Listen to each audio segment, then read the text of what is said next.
Assalamualaikum warahmatullahi wabarakatuh. Apa kabar teman-teman semuanya? Semoga selalu sehat, bahagia, dan selalu dalam lindungan Allah Subhanahu wa Ta'ala. Saya Novian Numatul Arus, founder Madrasatuna Learning, sangat senang bisa berjumpa kembali dan menemani kalian semua dalam Instagram Live Madrasatuna dalam program Mindful Quran. Selama 1 jam ke depan, kita akan membahas topik yang luar biasa tentang sebuah perjalanan spiritual Nabi yang disebut Isra dan Mi'raj. Tentunya sebagian besar dari teman-teman sudah tahu ya, bahkan menjadi ritual tahunan untuk kita memperingatinya. Namun, tahukah kita apa itu Isra Mi'raj yang diisyaratkan dalam Al-Quran? Dalam surat Al-Isra ayat pertama, nanti akan dijelaskan oleh Mas Darmawan, seperti apa sih Isra dan Mi'raj yang diisyaratkan dalam Al-Quran itu? Banyak sekali perbedaan pendapat di antara kaum muslim itu sendiri, bahwa peristiwa Isra Mi'raj itu merupakan peristiwa supranatural, di mana di situ digambarkan Nabi bisa menembus langit pertama, kedua, ketiga, sampai langit ketujuh, dan bertemu dengan Allah Subhanahu wa Ta'ala. Sehingga peristiwa ini membuat para saintis berlomba-lomba untuk menemukan dimensi lain di luar galaksi Bima Sakti yang kita tinggali bersama. Dengan kemajuan teknologi yang luar biasa hari ini, mereka berlomba-lomba membuat pesawat yang super canggih, yang super cepat, mau membuktikan peristiwa yang dialami oleh Nabi itu.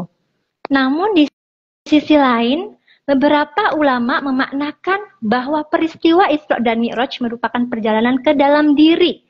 Perjalanan ke dalam diri kita menembus lapisan-lapisan diri sampai kita menemukan hakikat diri kita yang tidak lain adalah manifestasi dari Tuhan itu sendiri. Fitrah yang sudah ada dalam diri kita sendiri.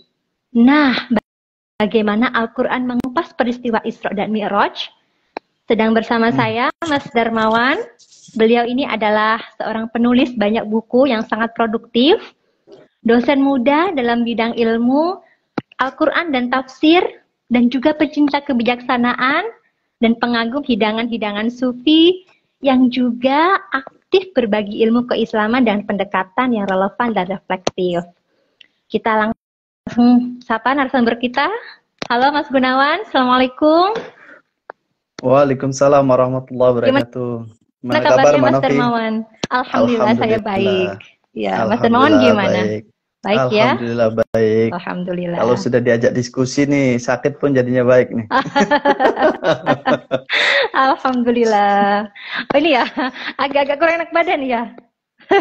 Enggak. Oh enggak. Soalnya cuacanya memang lagi ini, lagi apa? Lagi hujan. Benar sekali, dingin banget. Sekali hujan. Iya, dingin sekali, betul. Seharian full hujan. Iya, di sini ya, juga gitu. Anggap aja itu rahmat ini. Alhamdulillah, ya.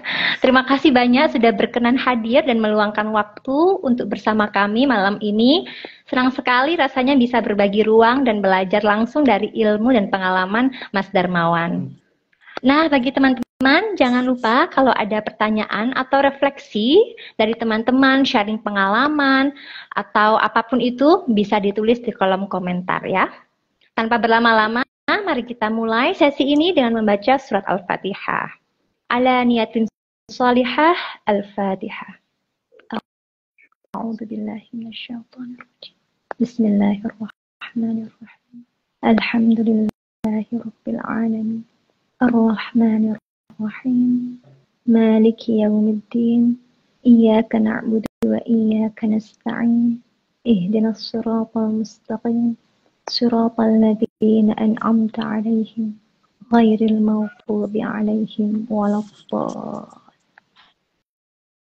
Amin.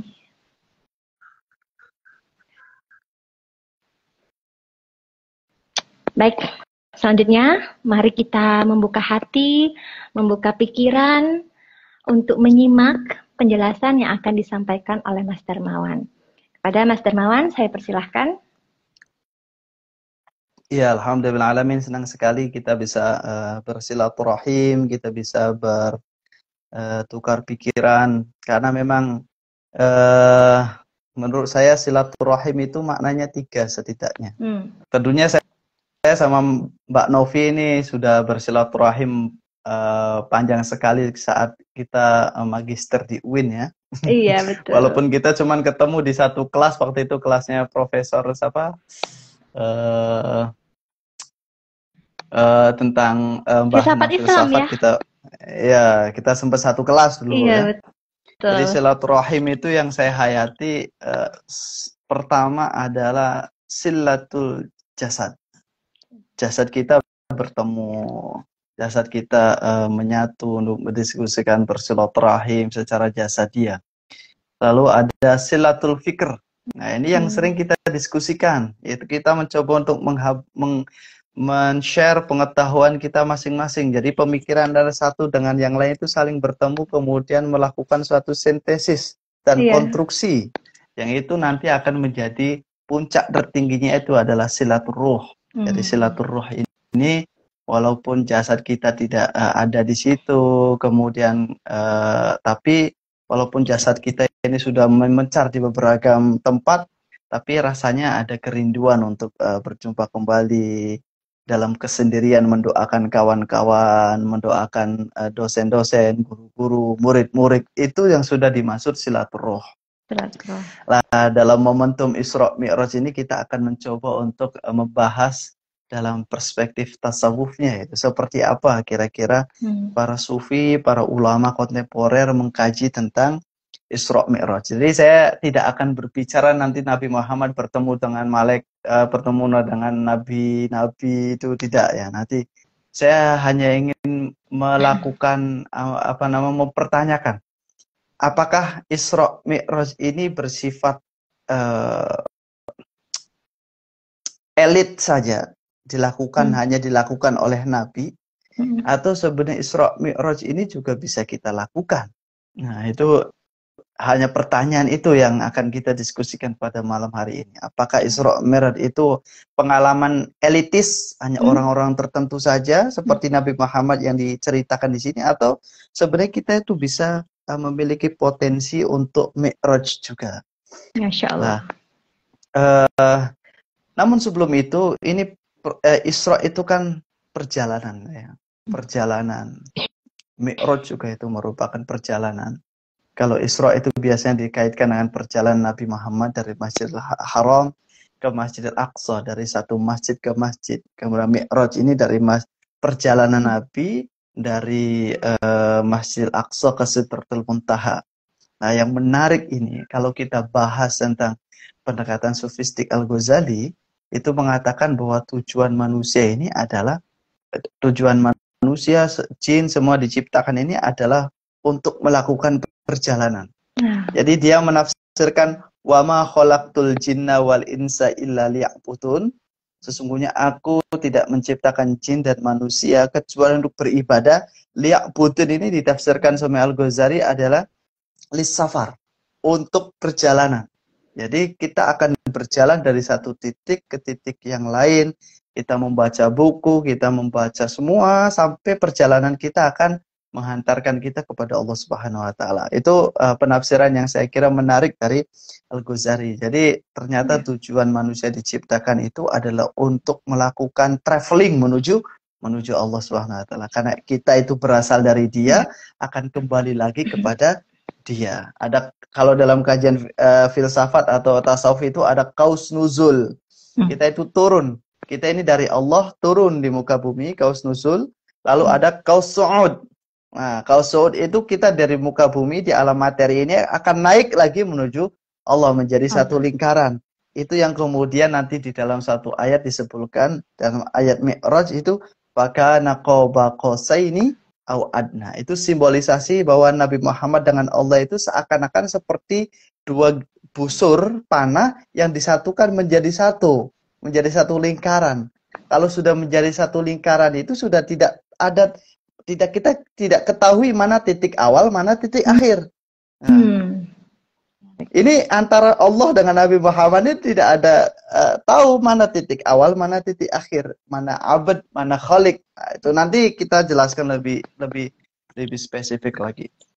Nah, di dalam Ibnu Abbas, beberapa mufassir kaum sufi yang lain juga menafsirkan liya'budun. Ini wa ma khalaqtul jinna wal insa illa liya'budun. Sungguh aku tidak menciptakan jin dan manusia untuk beribadah.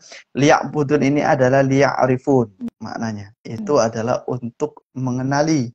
Yang dikenali ini apa? Liya'rifun, untuk mengenali Allah.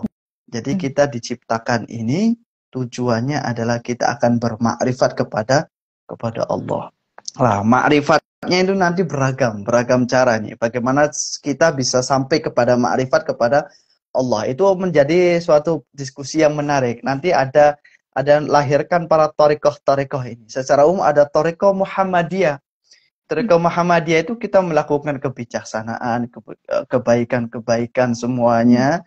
Lalu dengan kebaikan itu kita akan menghantarkan kepada makrifat kepada Allah.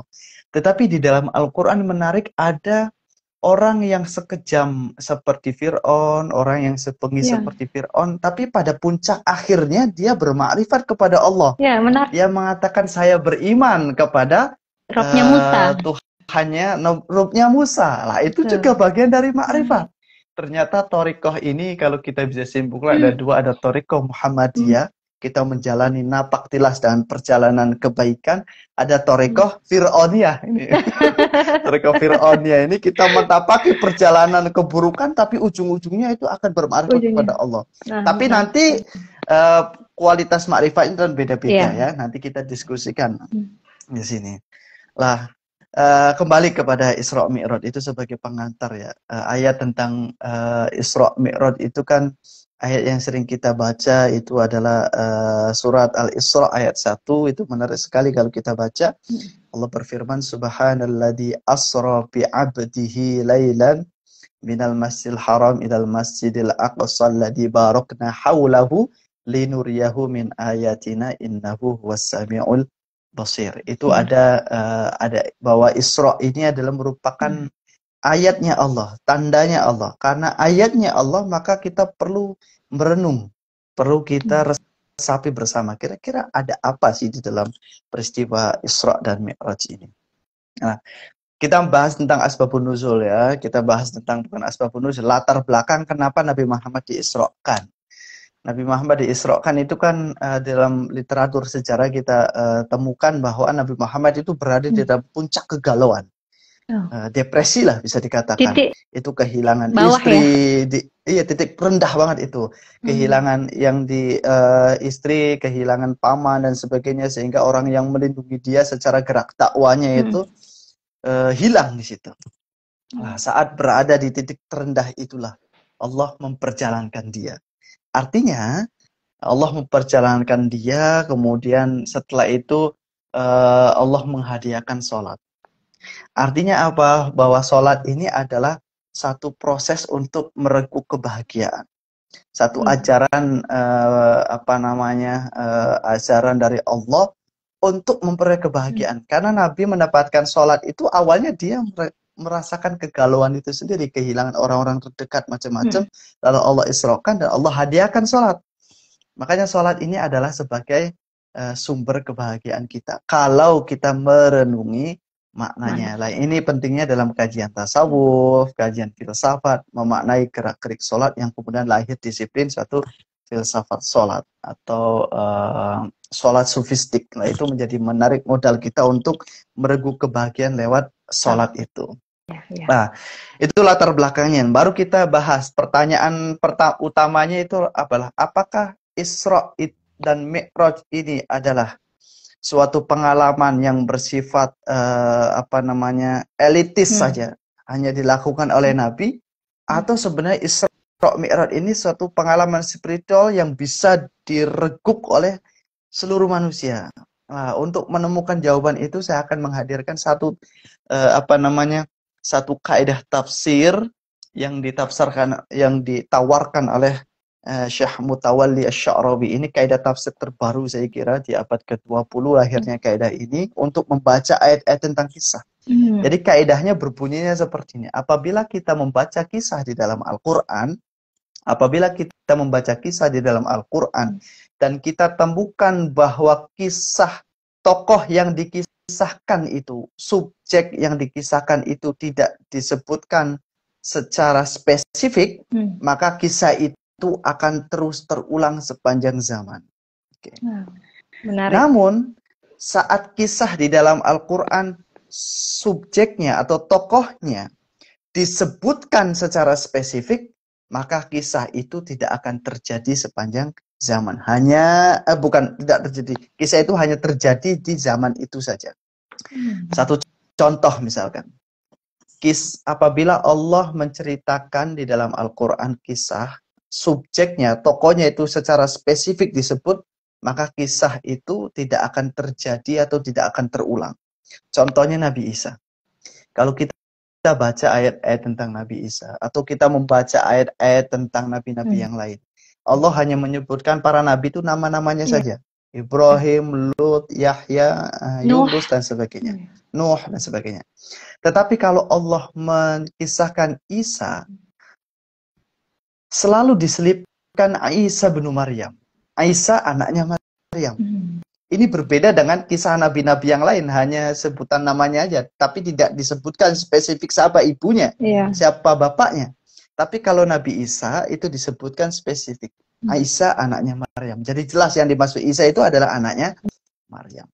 Karena redaksi ini, maka kejadian yang terjadi pada Nabi Isa berupa Isa itu lahir tanpa ayah, itu hanya terjadi di zaman itu saja. Hanya berlaku di Nabi Isa saja. Karena Isanya disebutkan secara spesifik. Tetapi ketika ayat Al-Quran mengkisahkan, tapi kisahnya itu tidak disebutkan secara spesifik tokohnya, maka itu berpotensi kisah itu akan terulang sepanjang zaman. Contoh misalkan tentang Fir'aun. Ini Fir'aun kan kita dalam diskusi sejarah tafsir macam-macam. Fir'aun itu kan bukan nama ya. Tapi Fir'aun ini gelar. Gelar seorang raja. Di Mesir itu adalah Fir'aun. Bukan nama.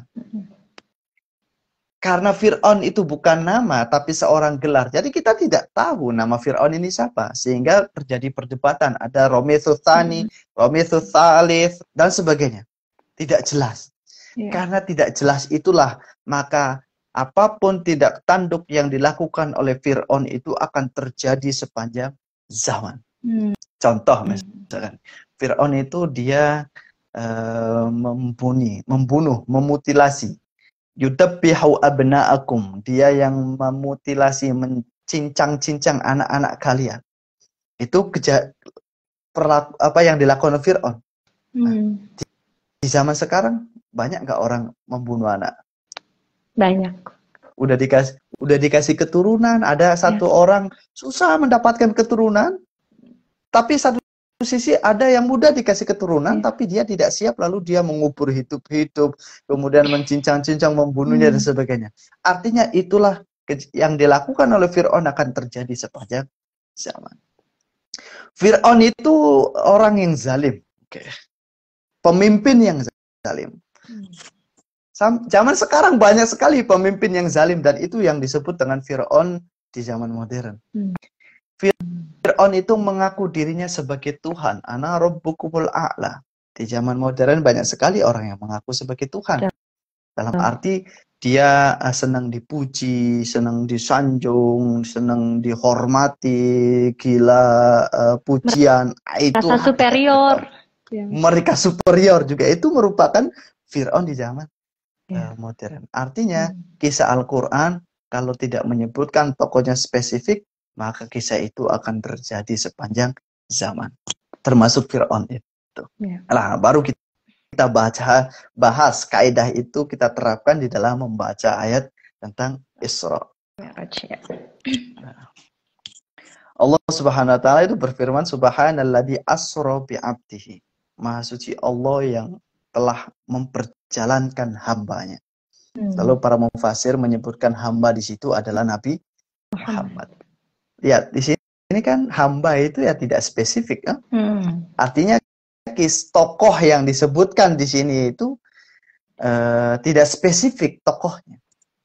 Nah, kalau menurut kaidah yang tadi berarti kejadian Isra dan Mi'raj ini akan terus terjadi sepanjang zaman. Berpotensi bagi siapa saja yang kalau dia sudah berada di makom abd, makom hamba. Menarik Jadi, sekali. Mbak Novi juga bisa kalau Isra dan Mi'raj kalau kita sudah sampai di makom hamba. Hamba Allah. Gitu kan. Ini juga menarik misalkan ketika puncak spiritual tertinggi kalau kita mengakui sebagai hamba. Ada satu wali yang kemudian disebutkan sebagai nabi. Itu bahkan dia sebagai gurunya Nabi Musa. Itu siapa guru Nabi Musa? Itu namanya Khidir ya. Iya. Yang disebut dengan Nabi Khidir. Nabi Musa kan berguru kepada Nabi Khidir. Lihat redaksi Al-Quran. Ketika membicarakan tentang Khidir, kita tidak akan menemukan Khidir di dalam Al-Quran. Tidak. Iya, nggak disebutkan ya secara ini. Tidak disebutkan Khidir. Iya. Tapi yang disebutkan itu adalah hamba min ibadi. Itu misalkan di dalam surat Al-Kahfi ayat 65 disebutkan fawajada 'abdan min ibadina atainahu rahmatan min indina wa 'allamnahu min ladunna ilma. Itu dalam surah Al-Kahfi. Lalu mereka berdua ini Nabi Musa dengan sahabatnya ini bertemu dengan seorang hamba dari hamba Allah yang kemudian ditafsirkan sebagai Khidir ya. Di antara para hamba-hamba kami. Lalu di situ yang telah kami anugerahkan kepadanya rahmat dari sisi kami dan kami ajarkan kepada ilmu yang kemudian di situ ilmu laduni. Artinya Khidir itu dideskripsikan sebagai hamba. Di sini jadi makom spiritual tertinggi itu adalah makom hamba ternyata di dalam Al-Quran. Khidir itu disebut sebagai hamba. Bahkan Nabi Muhammad itu berada di dalam puncak perjalanan spiritual tertinggi Mi'raj, itu dideskripsikan sebagai Allah sebagai bi'abdihi, dengan hambanya. Artinya hamba ini sebagai puncak kedudukan spiritual. Kalau orang sudah menjadi hamba, maka disitulah akan diperjalankan spiritual. Diperjalankan Isra Mi'raj, dipertemukan dengan Allah Subhanahu wa taala. Kita berjumpa dengan Allah. Artinya dari membaca ayat ini dengan menggunakan kaidah itu, maka bisa menjawab bahwa kita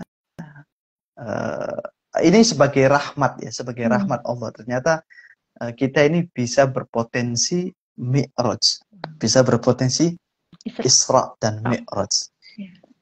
Ini sebagai rahmat. Artinya pengalaman Isra Mi'raj ini bukan pengalaman elitis aja, hanya orang nabi saja. Ternyata umatnya juga bisa merasakan. Kalau syaratnya adalah dia menjadi hamba Allah. Nah, pertanyaannya adalah bagaimana ciri-ciri hamba Allah ini? Ya, bagaimana karakter sebagai hamba Allah itu? Hamba Allah ini bagaimana karakternya ini? Itu banyak sekali hadis-hadis yang menceritakan dengan hamba. Tapi saya coba menggunakan kaidah tafsir Al-Quran bil Quran dulu ya. Itu kan ada menariknya. Ciri-ciri hamba Allah itu disebutkan secara runtut di dalam surat Al-Furqan ayat 63 sampai 73. Itu kalau teman-teman semuanya baca surat Al-Furqan ayat 63 sampai 73, itu disebutkan ciri-ciri hamba Allah. Itu ada 11. Ada 11. Ayatnya berbunyi bahwasanya wa ibadur rahman alladzi yamshuna 'alal ardi hauna. Hamba-hamba Tuhan yang Maha Pengasih, hamba-hamba Allah itu adalah dia yang berjalan di atas bumi dengan penuh rendah hati. Jadi kriteria hamba Allah itu dia mempunyai sifat yang humble gitu. Humble ya. Sifat yang humble, nggak sombong. Bisa bikin kita tenang, nggak sombong. Bisa bikin hati kita tenang kalau kita berada di sampingnya. Nah, itu hamba Allah. Betul. Tapi kalau kita berada di sampingnya lalu kita was-was, kemudian kita meragukan, kita was-was, itu pasti bukan hamba Allah. Apalagi dalam arti hamba yang berkualitas. Nah, iya. Dari ayat ini kita bisa melihat bahwa hamba Tuhan itu adalah dia memiliki sifat humble dan bisa bikin orang tenang. Wa ibadur rahman alladzi yamshuna 'alal ardi haunan. Jadi hamba Tuhan, hamba Allah itu adalah dia yang berjalan di atas bumi dengan penuh rendah hati. penuh humble buat hati tenang. Ya. Nah, ayat selanjutnya itu dilanjutkan bahwasanya wa idza khatabahumul jahiluna qalu salama. Ini penting sekali. Hamba Allah juga adalah ciri-cirinya apabila ada orang-orang dungu ya. Dungu, orang dungu ya. Apabila ada orang dungu menyapa mereka, artinya dengan kata-kata menghina, mencaci maki, qalu salama. Hamba Allah itu akan mengucapkan salam, kedamaian. Artinya hamba Tuhan yang kedua ciri-cirinya itu adalah selalu membalas keburukan dengan kebaikan dan kata-katanya penuh doa dan rahmat. Ya. Seperti Nabi Muhammad SAW, penuh dengan kedamaian. Seperti Nabi Muhammad SAW di Taif itu dicaci maki, dilempari sampai berdarah. Nabi Muhammad malah bukan mendoakan buruk, tapi mendoakan kebaikan. Allah maghfir lahum fa innahum la ya'lamun. Ya Allah, ampunilah mereka karena sesungguhnya mereka ini tidak mengetahuinya. Itu ciri-ciri hamba Tuhan. Jadi kalau kita mau dimi'rajkan oleh Allah, yang pertama punya sifat humble dan bikin tenang, yang kedua adalah balas keburukan dengan kebaikan dan selalu mengucapkan kedamaian, menyebarkan rahmat, kasih sayang dan sebagainya. Ya, ayat selanjutnya di situ disebutkan hamba Tuhan itu adalah walladina yabituna li rabbihim sujjadaw wa qiyama. Dan orang-orang yang mengisi waktu malamnya untuk beribadah kepada Tuhan dengan bersujud dan berdiri. Jadi hamba Tuhan itu gemar menghidupkan waktu malamnya dengan beribadah. Ini kan kenapa waktu malam ini menjadi satu inti, menjadi ciri-ciri hamba Tuhan, karena waktu malam ini adalah dia simbol ketenangan, dia simbol dalam syair-syair Arab itu biasanya malam itu simbol ketenangan, simbol tidak hiruk pikuk macam-macam, konsentrasi tinggi, kehangatan, kedamaian, kesejukan, penyatuan antara suami dan istri kan gitu, antara yang kekasih dan itu kan di situ di waktu-waktu malam. Nah, waktu intimate ya. Dia waktu intimate. Ya benar sekali, disitulah dia berkomunikasi dengan Tuhan, dia mendownload ilmu-ilmu Tuhan, dia mereguk ilmu-ilmu Tuhan, sehingga di waktu paginya itu dia menjadi hamba Tuhan, menyebarkan kedamaian itu. Nah, kemudian ciri-ciri selanjutnya itu di ayat itu juga disebutkan bahwasanya walladina yaquluna rabbana srif adzaba jahannam inna adzabaha kana gharama.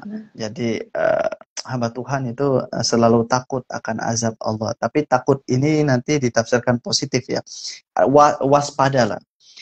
Sehingga dengan memiliki sikap waspada akan azab ini bikin dia selalu hati-hati dan enggak melakukan perusakan terhadap dirinya atau terhadap alam. Karena itu akan berefek. Ada efek. Jika kita merusak alam, ya dia akan merusak. Alam akan merusak diri kita. Jika kita merusak diri kita dengan minum-minum khamr, dengan menonton video-video yang tidak baik, tentu itu akan merusak. Nah, ini yang didefinisikan dengan azab. Jadi selalu membuat dia hati-hati dan tidak melakukan kerusakan terhadap diri dan alam sekitar. Dan yang kelima adalah ini yang penting ini. Tadi kan bersifat tentang Tuhan, tentang ini ya. Ini udah mulai turun ya. Walladina ayat selanjutnya disebutkan di ayat 67 surah Al-Furqan, walladina idza anfaqu lam yusrifu wa lam yaqturu wa kana baina dzalika qawama.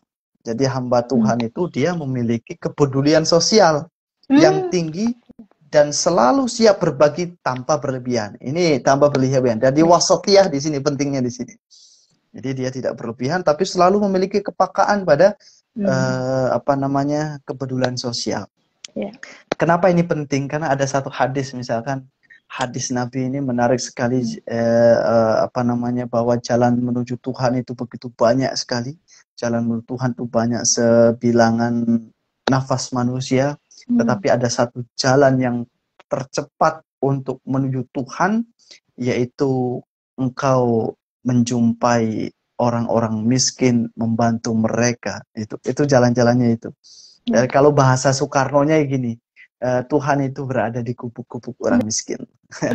Itu tafsiran Soekarno terhadap hadis Nabi. Bahkan ada yang menafsirkan bahwa saat kita membantu orang miskin, fakir miskin dan sebagainya, itu seakan-akan kita sedang berjabat tangan dengan Allah Subhanahu wa taala. Ini penting dari keputusan sosial ya. Kemudian keenam itu dia mempunyai tauhid yang murni dari segala awalladina la yad'una ma'allah ilahan akhar. Dia memiliki fondasi tauhid yang murni. Saya cepat saja yang ketujuh itu wala yaqtuluna an-nafsa allati harramallahu illa bil haqqi. Artinya dia tidak membunuh, tidak gerasa gerusu hidupnya lah. Tidak sekarap dewek lah. Tidak melakukan berbuat dia. Kemudian selanjutnya ada wala yaznuna, dia tidak berbuat zina. Artinya semuanya berubah kebajikannya. Dia tidak membunuh orang yang tidak berhak, kemudian dia tidak berbuat zina dan sebagainya. Yang kedelapan ini ada hamba Allah walladzina la yashhadu narzaur wa idza marru bil lagwi marru kirama.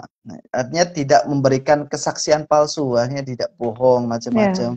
Selalu teguh pada jati diri meski di tempat yang tidak menguntungkan, di tempat yang penuh kekejaman, di tempat yang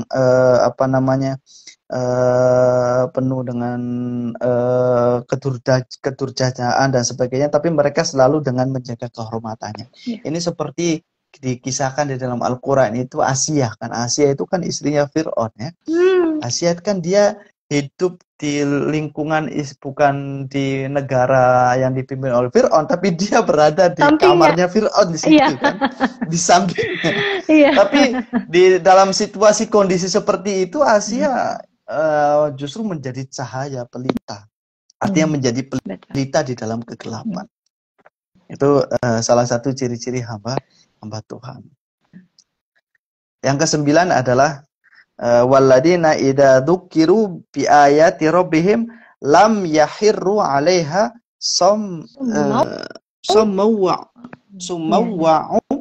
yana. Kalau kita simpulkan bahwa dia hamba Tuhan itu sangat cepat merespon perintah Allah, tidak mageran lah kalau bahasa sekarang, tidak mager. Nggak mager ya? Lah yang iya nggak mageran ini hamba Tuhan, kalau gercep lah istilahnya, gercep gitu. Lah yang terpenting ini hamba Tuhan yang terakhir saya kira yang ke-10 itu adalah walladzina yaquluna rabbana hab lana min azwajina wa dzurriyyatina qurratan a'yun waj'alna lil muttaqina imama. Hamba-hamba Tuhan, hamba-hamba Allah itu adalah orang-orang yang berdoa, wahai Allah, anugerahkan kepada kami penyucuk mata dari kekasih kami, pasangan kami, kemudian keturunan kami, jadikanlah sebagai pemimpin orang-orang bertakwa. Artinya sebagai hamba Rahman itu adalah dia mempersiapkan generasi unggul. Ya, betul. Nah, ini sebagai pelanjut kebaikan. Baqiyatus shalihat itu bisa disebutkan bahwa kebaikan yang selalu ada gitu sebagai pelanjut. Lah, dengan kita memiliki sifat karakter ini, kita mengintrospeksi bahwa diri kita apakah termasuk atau tidak. Kemudian kalau kita tidak termasuk, ya tentu kita perbaiki diri kita dengan semaksimal mungkin. Tentunya misalnya sholat malam itu kan susah banget misalkan ya, kita susah masih banget ngantuk misalkan gitu, ya mungkin masih ngantuk, jangan sholat malam, kadang sholat subuh aja kebablasan misalkan gitu ya. Nah, itu tentunya menjadi koreksi bagi kita. Kemudian kita membaca diri, apakah kita ini sudah pantaskah demikian sebagai hamba Allah. Nah, jika kita ditemukan bahwa kita ini tidak memiliki kepantasannya, maka kita perbaiki dengan itu semua. Langkah-langkah itulah yang kemudian kita akan ditarik oleh Allah, diperjalankan oleh Allah, artinya untuk menemui Dia. Ini yang menarik, ini nanti tafsiran Syekh Muhammad Iqbal. Itu di dalam Reconstruction ya. Saya pernah menulis satu jurnal tentang filsafat peradabannya Syekh Muhammad Iqbal di jurnal UIN. Ini ada Muhammad Iqbal menafsirkan bahwa Mi'rajnya Nabi Muhammad itu sebagai simbol untuk mencerahkan peradaban dunia. Artinya ini kan Nabi Muhammad Isra, naik bertemu dengan Tuhan. Di situ dia berjumpa dengan Tuhan, dia berdialog dengan Tuhan, dia mendownload ilmu-ilmu Tuhan, menginternalisasi ilmu-ilmu Tuhan dalam diri. Nah, saat situ sudah didapatkan pengetahuan tentang Tuhan itu, dia turun, gitu kan, turun di muka bumi. Lah, sehingga turunnya Nabi Muhammad dari Isra dan Mi'raj itu ditafsirkan oleh Muhammad Iqbal sebagai proses transfer pengetahuan Tuhan untuk menyelamatkan umat manusia, menjaga alam semesta, menjaga dirinya, menjaga masyarakat, menjaga semua peradaban-peradaban dunia, sehingga timbul lagi suatu peradaban yang baru dengan spirit ketuhanan. Dia sebagai, kalau dalam istilah tasawuf, dia sebagai tajalliyat, sebagai manifestasi Allah, manifestasi Sang Allah yang maha cinta. Kalau menemui keburukan, dia balas dengan kebaikan dan sebagainya. Jadi ternyata peristiwa Isra Mi'raj ini adalah simbolisasi untuk menciptakan dunia, sehingga dunia menjadi aman, tentram, bahagia, sentosa, dan sebagainya. Jadi itu sebagai pengantar saja ya, itu sebagai pengantar. Ternyata pengantarnya juga cukup panjang. Yang jelas itu yang bisa saya sampaikan. Nanti kita diskusikan, barangkali ada pertanyaan atau mau ada sharing session dari kawan-kawan yang hadir, kami persilakan. Baik, ya. Terima kasih Mas Darmawan, luar biasa penjelasan dengan perspektif yang menurut saya ini sangat-sangat sangat-sangat baru, dan sangat ternyata kita semua bisa melakukan proses Isra dan Mi'raj ini. Sangat pemanaan yang revolusioner menurut saya gitu. Jadi tidak elitis gitu kan, tidak hanya menjadi kisah historis yang dilakukan oleh Nabi Muhammad pada masa itu gitu. Tapi kita semuanya bisa berpotensi untuk melakukan perjalanan Isra dan Mi'raj gitu ya. Tapi ada satu syaratnya, tadi seperti yang disebutkan Mas Darmawan, bi'abdihi. Jadi kita harus menjadi hamba Allah. Nah, tadi banyak sekali ciri-ciri hamba Allah yang dijelaskan, dan itu juga ada dalam Al-Quran ternyata.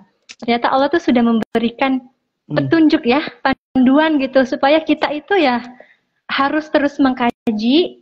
Dan tadi kalau kita sering mengkaji Al-Quran, membaca, merenungi, berkontemplasi, kita semua akan selamat seperti itu. Nah, Mas Darmawan, ini ada komen dari teman kita, Mbak Devi, saya bacakan ya. Nah, untuk menciptakan generasi unggul, tetapi di ayat lain dikatakan juga pasangan dan anakmu adalah musuh bagimu. Nah, ini seolah-olah kontradiksi ya, Mas Darmawan. Gimana?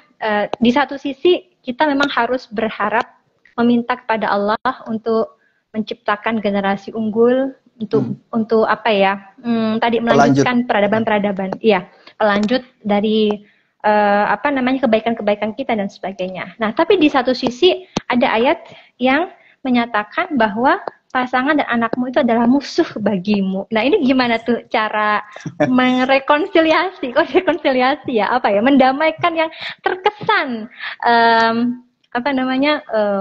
terbalik gitu ya. Silakan Mas Darmawan. Ya, itu saya kira bukan kontradiksi ya, tapi ini kan menjelaskan ayat yang satu berharap, tapi ayat yang lain itu ada tentang istri yang buruk, anak yang buruk, bahkan menjadi musuh. Itu bukan kontradiksi karena suatu hal yang berbeda, satu situasi yang berbeda. Tapi ini menunjukkan bahwa sebagai hamba Tuhan itu dia ada ikhtiar yang luar biasa dalam dirinya untuk menciptakan generasi. Walaupun nanti kita temui, misalkan kan kalau kita bicara tentang Al-Quran itu tentang istri aja misalkan. Ada istri itu jangankan istrinya manusia biasa seperti kita ya, istrinya Nabi Nuh ya, yang membangkang. Nabi Nuh ya. Iya. Anaknya juga. Dia kan seorang nabi, Bahkan dia punya anak Kan'an itu kan, dia seorang nabi, punya anak, punya istri, tapi dia membangkang. Ya, dia membangkang macam-macam. Tapi ada yang suami misalkan kayak Fir'aun yang begis kayak gitu, tapi punya istri yang luar biasa sebagai taat, ya. istri yang soleh, taat dan sebagainya. Nah, ini menunjukkan bahwa nanti Tuhan tuh menggambarkan kan, Tuhan itu memberikan gambaran bahwa ini ada bentuk yang seperti ini. Berarti ini potensi, artinya kita ini ada potensi. Sebagai manusia, kita ini bisa berpotensi, kalau kita sebagai anak, kita berpotensi sebagai Kan'an. Atau kita berpotensi sebagai Nabi Isa, anaknya Maryam, sebagai menjadi anak, menjadi seorang nabi. Ada yang ada anak itu, anak dalam yang baik itu misalkan anaknya Ibrahim, Ismail dan sebagainya. Nah, jadi ayat-ayat tentang kisah-kisah dalam para nabi itu akan terjadi lagi di sepanjang zaman. Nah, kita nanti berpotensi, kita ini mau menggerakkan, kita mau menjadi tajalinya siapa? Tajalinya siapa dalam diri kita? Lah, untuk itu maka kita harus siapkan ikhtiar kita dengan berbekal ilmu parenting, dengan tidak hanya ilmu parenting juga, tapi kita berbekal dengan spiritualitas, kita mendoakan mereka, kita mendidik mereka, kita memberikan fasilitas, dan mendidik itu kan kita memberikan contoh yang baik kepada mereka, kita desain situasinya menjadi situasi yang baik dan sebagainya. Itu akan mendidik mereka semua. Bahkan yang menarik di dalam Al-Quran itu proses mendidik anaknya supaya menjadi generasi unggul. Itu kan ada yang menarik, misalkan tentang ayat tentang wa akhrajakum min butuni ummahatikum la ta'lamuna syai'a. Aku telah mengeluarkan kalian semua dari perut ibumu, la ta'lamuna syai'a, tidak dalam kondisi tidak memiliki pengetahuan apapun. Wa ja'ala sam'ah, Allah kemudian menciptakan pendengaran. Wal absar, kemudian Allah menciptakan penglihatan. Wal afida, kemudian Allah menciptakan hati. Nah, ini yang menarik itu kan ada instrumen tiga epistemologi manusia ya, instrumen. Ada pendengaran, penglihatan, dan hati, intuisi, akal dan sebagainya. Nah, kalau kita dekati dengan kaidah tafsir, misalkan di dalam ulumul Quran itu ada kaidah tentang takdim wa ta'khir. Ada takdim itu ada kata yang ditaruh di awal, ada kata yang ditaruh di akhir, itu memiliki makna. Kalau di dalam kitab Al-Itqan ada sekitar belasan makna ya. Jadi kalau kata yang disebutkan di awal itu maknanya ada makna. Salah satu maknanya adalah lisabak, keterdahuluan. Keterdahuluan. Jadi kenapa Allah menyebutkan pendengaran itu disebutkan lebih dahulu daripada mata, daripada hati? Itu menunjukkan bahwa potensi mendengar ini sudah terjadi terlebih dahulu. Sudah ada, sudah muncul bahkan di alam janin, sudah mendengar. Sehingga orang-orang tua kita saat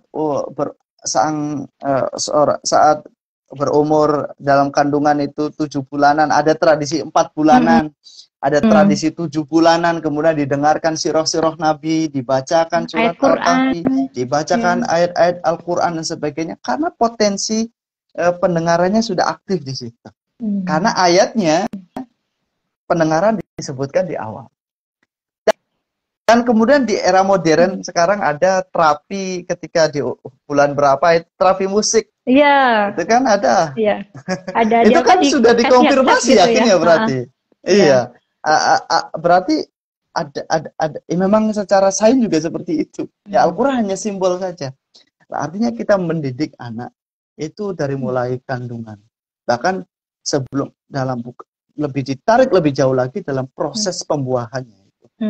Dididik dengan doa-doa macam-macam.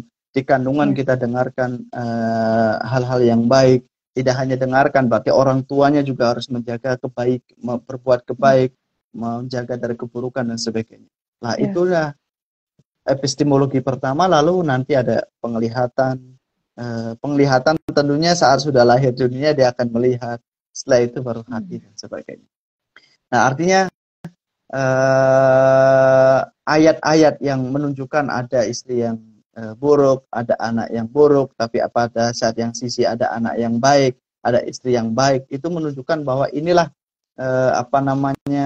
kreativitas manusia, usaha manusia untuk menciptakan generasi yang kita mau generasi apa? Generasi emas atau generasi apa itu?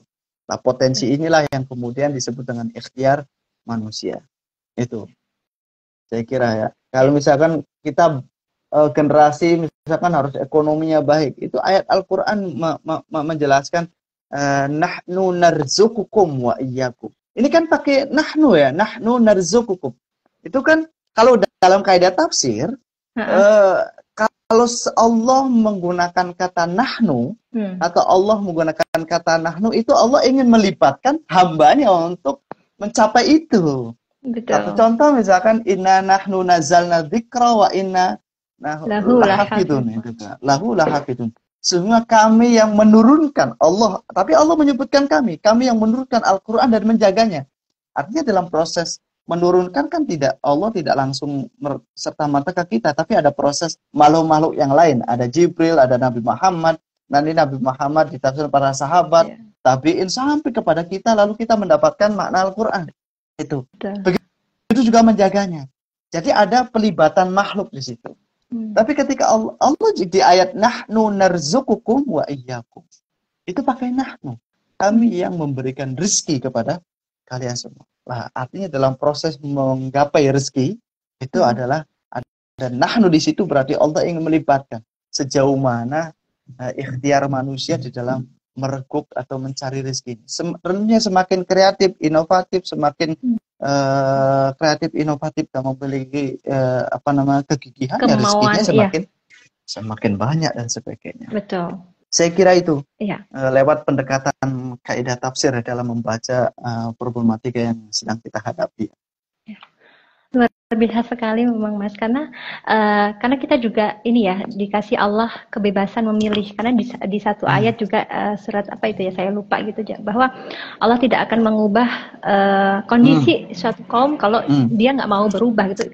Berarti memang ada keterlibatan dan keaktifan manusia sebagai subjek yang terlibat gitu kan, seperti tadi yang Mas Darmawan jelaskan, itu luar biasa sekali, menarik, dan itu menjadi apa ya, pandangan yang atau perspektif yang lebih apa ya, lebih luas dan lebih membuat kita itu semakin tadi harus terlibat, harus bergerak, harus berikhtiar untuk menjadi lebih bagus lagi kan.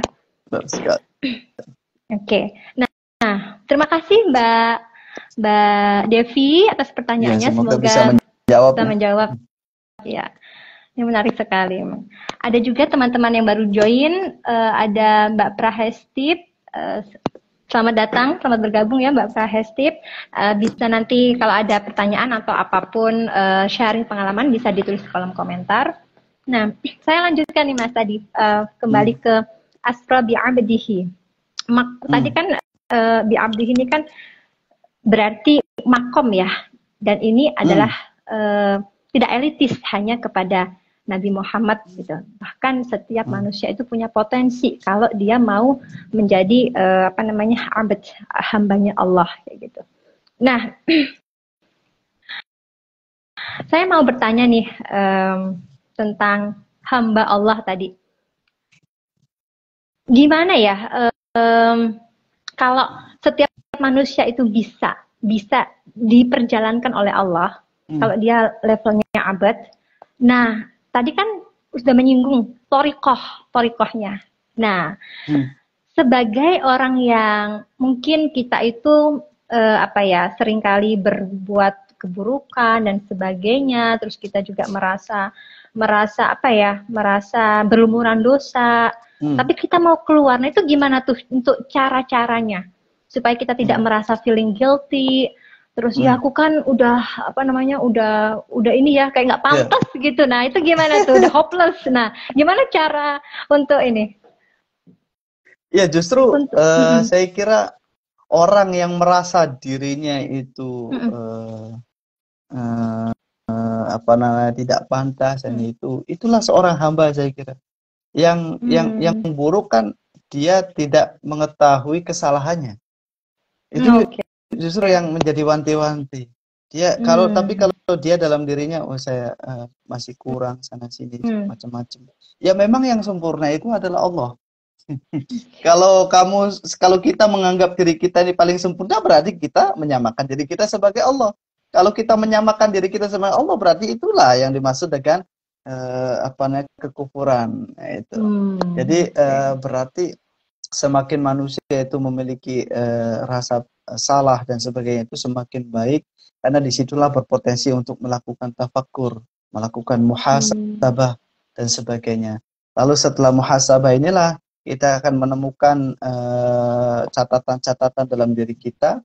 Saat itulah kita akan memperbaiki dan terus menerus, sehingga lahir di situ ada konsep taubat, dan sebagainya. Yang menarik ini ya, artinya yang menarik saya kira itu kan ada ayat fa'inama tuwallu fathamma wajhullah, dimanapun engkau menghadap disitulah ada wajah Allah.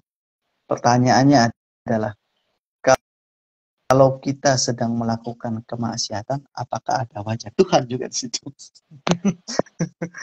Betul, ini ya.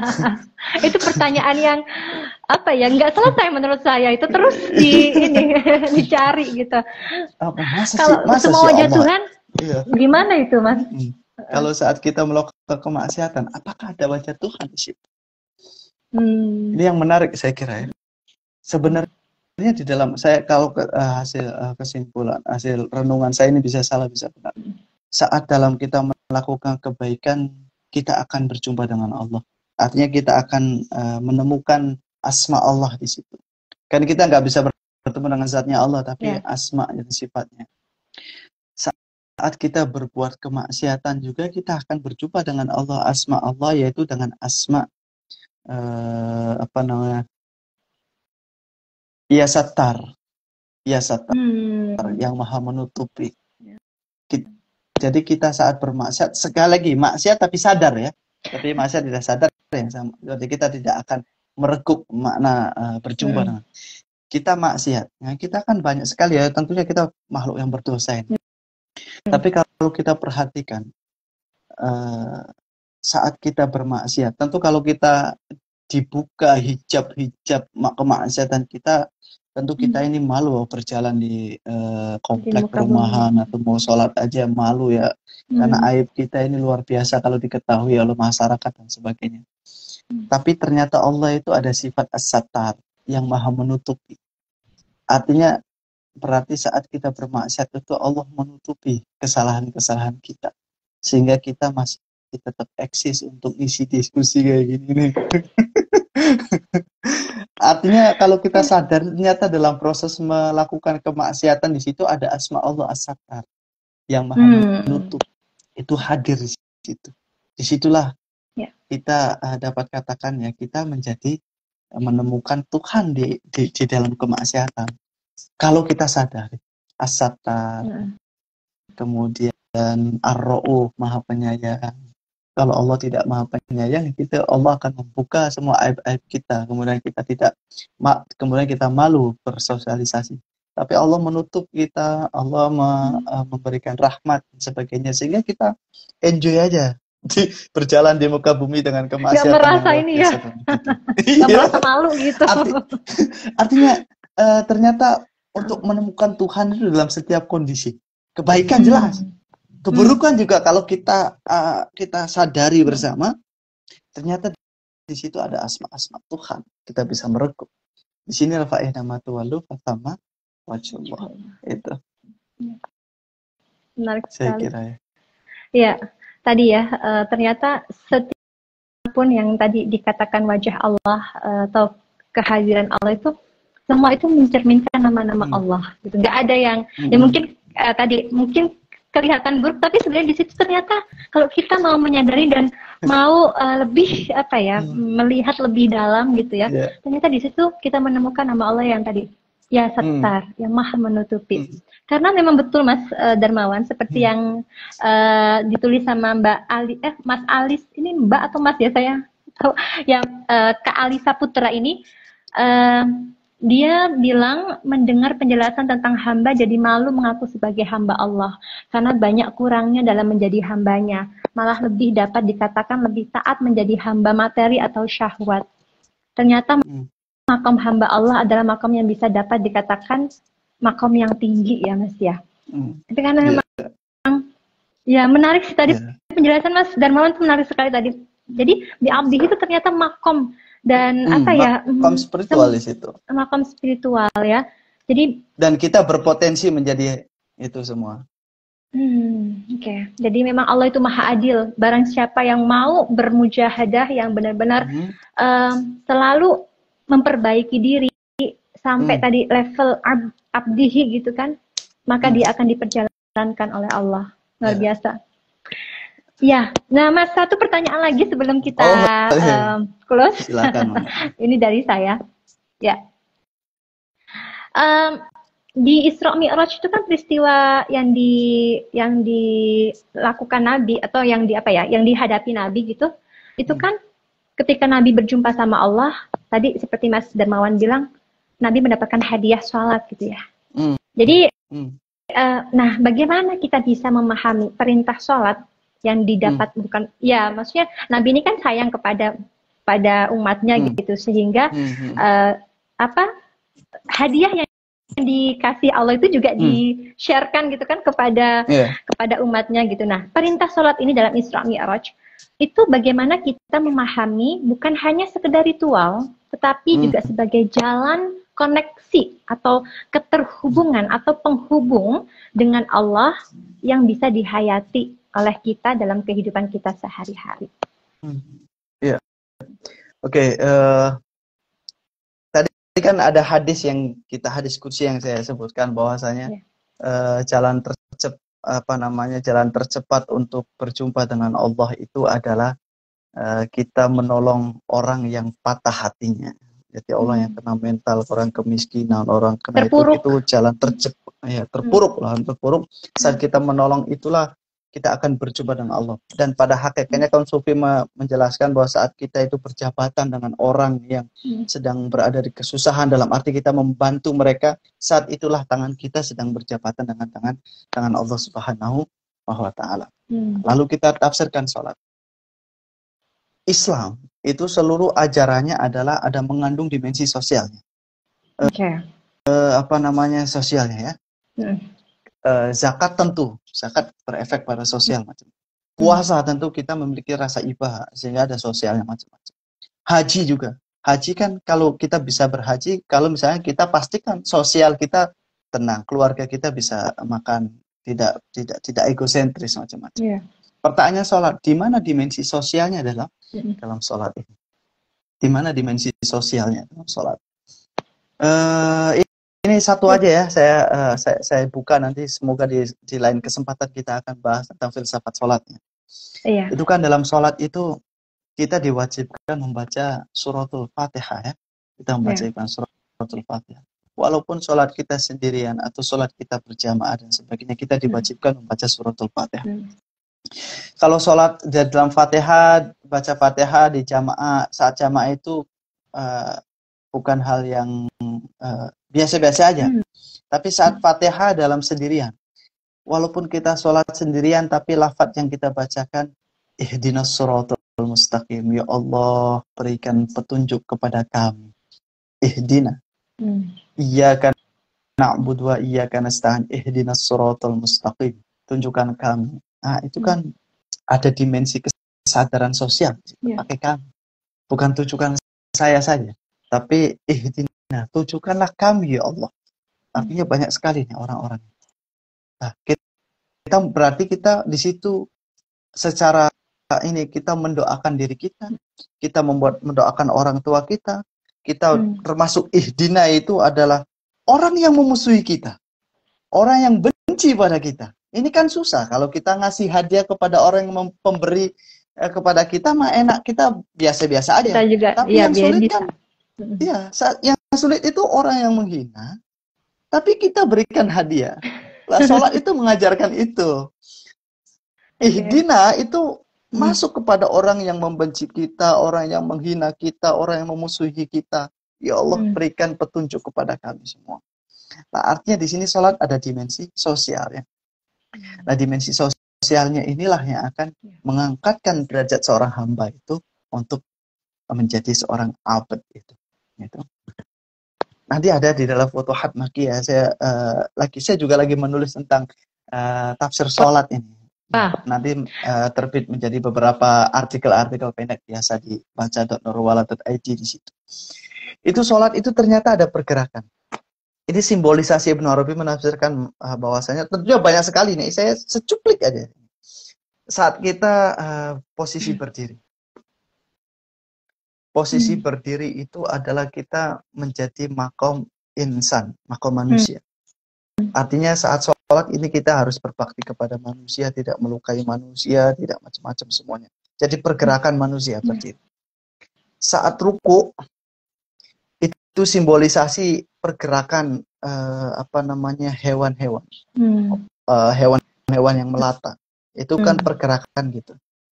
Artinya saat sholat ini kita berada di hewan-hewan situ. Kita sadari bahwa hewan-hewan juga sholat. Kemudian kita juga orang sholat itu karena ini pergerakan hewan, maka jangan sakiti hewan-hewan. Jangan bunuh sembarangan spesies-spesies yang dilindungi macam-macam. Sehingga alamnya terjaga. Saat sujud itu adalah simbolisasi pergerakan tumbuhan yang bergerak ke bawah akarnya. Artinya dalam orang yang sholat itu dia harus menjaga tumbuhan, lingkungan dan sebagainya. Tidak boleh tebang sembarangan dan sebagainya. Ini kalau kita sadari bahwa ternyata dalam ibadah sholat itu adalah memiliki dampak yang luar biasa. Artinya setelah sholat itu kan sholat dalam hadis disebutkan sebagai mi'rajul mu'min. Mi'rajnya orang mukmin, berjumpa dengan Tuhan. Inilah ilmu-ilmu ketuhan dalam sholat. Kamu nggak boleh egosentris, kamu harus merawat lingkungan, kamu harus merawat dirimu, manusia yang lain, kamu harus peduli kepada hewan-hewan, kamu harus peduli kepada tumbuhan dan sebagainya. Kesadaran itulah yang ditangkap dari ritual sholat, sehingga pas salam, dia bergerak setelah sholat itu menjadi manusia hamba Tuhan itu, menyebarkan kasih sayang. Betul. Itu secuplik aja. Filsafat dari sholat. Nanti saya coba akan tuliskan di situ, insya Allah.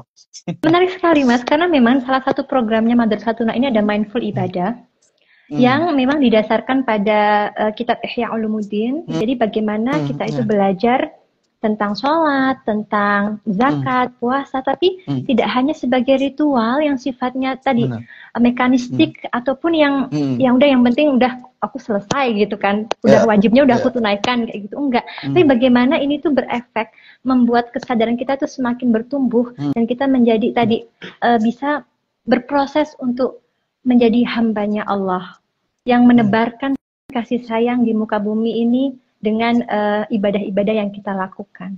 Seperti itu. Menarik sekali, nanti kita bisa kolaborasi ya Mas ya, semoga. Luar biasa. Karena ini memang perspektif yang tadi ketika Mas Darmawan jelaskan itu saya langsung wow gitu loh. Karena tidak semua perspektif ini itu bisa kita dengar gitu loh. Dan ini tuh luar biasa, membuka cara pandang baru untuk kita semakin tadi menjadi hamba itu seperti apa sih, harus punya kepedulian sosial, kita jangan menjadi manusia yang mudah mengintimidasi orang, jadi orang di dekat kita malah merasa nggak aman kayak gitu kan. Nah itu yang luar biasa. Ternyata alhamdulillah luar biasa sekali Mas Darmawan. Nanti kita bisa lanjutkan di live berikutnya insyaallah. Ya, terima kasih juga teman-teman yang mengikuti Instagram Live dengan antusias. Ini penjelasan Mas Darmawan ini menurut saya itu membukakan mata bagi saya sendiri ya. Penjelasan yang memperkaya pemahaman kita tentang Isra dan Mi'raj melalui tadabbur surat Al-Isra tadi ayat pertama. Nah, semoga hikmah dari Isra Mi'raj ini akan lebih berarti jika kita juga aplikasikan dalam kehidupan kita sehari-hari. Mari kita jadikan perjalanan spiritual ini sebagai motivasi untuk kita lebih dekat kepada Allah, menjadi hamba Allah, menjadi penyejuk di sekitar kita. Sampai jumpa di kesempatan berikutnya, dan jangan lupa follow akun Instagram Madrasah Tuna untuk informasi dan update acara-acara selanjutnya. Mari kita tutup dengan doa kafaratul majelis. Subhanakallahumma wa bihamdika asyhadu an la ilaha illa anta astaghfiruka wa atubu ilaik. Terima kasih sekali Mas Darmawan. Sama-sama, dan terima kasih. Sampai jumpa. Semoga bermanfaat. Amin. Assalamualaikum warahmatullahi wabarakatuh. Waalaikumsalam warahmatullahi wabarakatuh.